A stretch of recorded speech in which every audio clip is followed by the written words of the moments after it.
Hello, in this video I'm gonna show you how you can cast the YouTube app to your smart TV on Motorola Edge 50 Pro.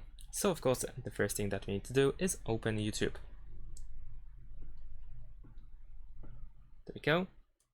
Now over here at the top side we have this icon next to notification with the TV screen. We can right from this position tap on this icon and then we can search for devices that we can connect to. We can also use the link with TV code button in order to use the TV code instead in order to connect the YouTube app from your smartphone to the TV.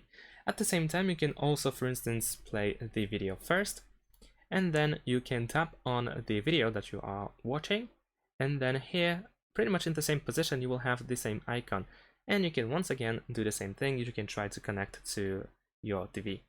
And that's it. Thanks for watching. Leave a like and subscribe to my channel, and see you in my next videos. Bye.